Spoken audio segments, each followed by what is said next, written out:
سلام دوستان عزیز، حالتون چطوره؟ من سجاد وایتی هستم و خیلی خوش اومد به این ویدیو امروز.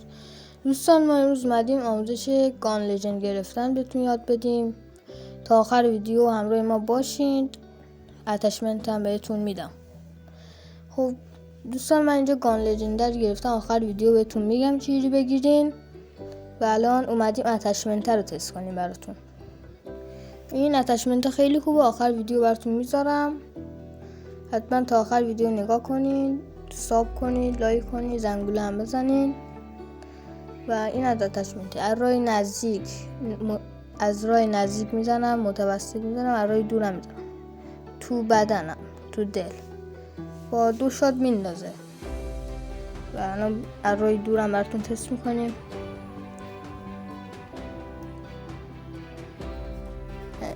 از راه دورم خوب میزنه، تو هد با 1 دونه میندازه. این از راه متوسط، تو پام با 3 تا ضربه میندازه. این از راه دور، از راه دور تو بدن. و این از راه خیلی دور میزنم الان براتون. تو هد با 2 تا میندازه. این 2 تا تو هد. و الان تو پام براتون تست میکنه. اتچمنت بچه خیلی خوبه، حتما بچینید. این هم از تو پام با همون 3 تا انداخت. و الان دوستان اینجا میاین، اینو میزنین. بعد گزینه آخر، اینجا اولین اینش که یه بار لاگین کنین، همتون کردین. دومیش اینه که 5 دست مولتی پلیر بازی کنین.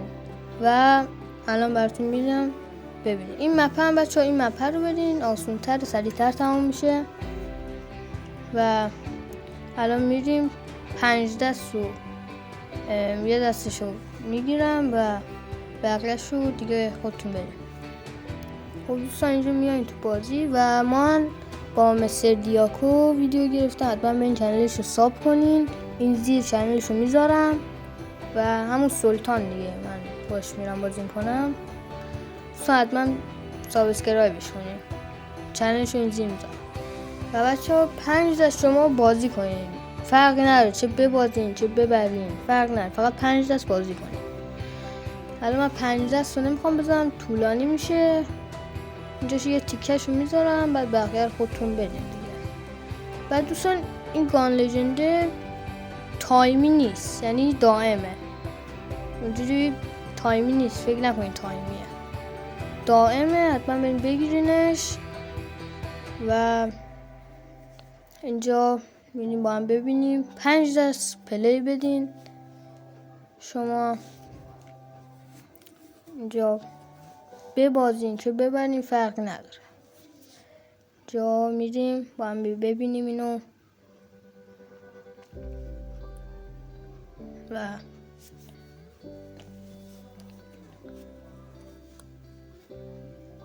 و اینجا 5 دستشو نمیذارم، این دست 5مو برین شما.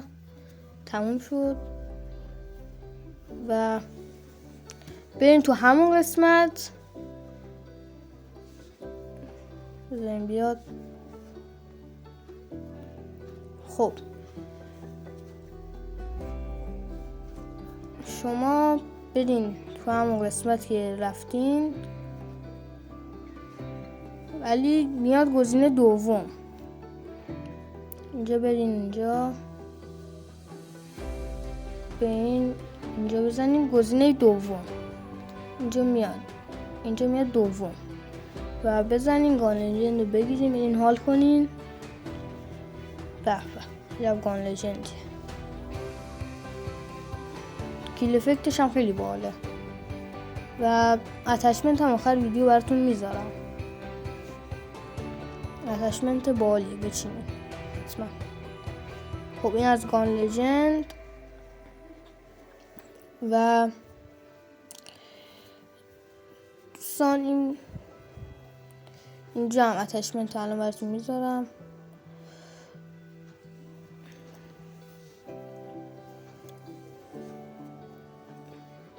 خب دوستان این بود از ویدیو امروز. چنل ساب کنین، لایک کنین و کامنت بذارین. و اینجا هم الان براتون اتچمنت رو میذارم. این از اتچمنت خیلی خوبه، حتما بچینین دوستان. خیلی دوستتون دارم.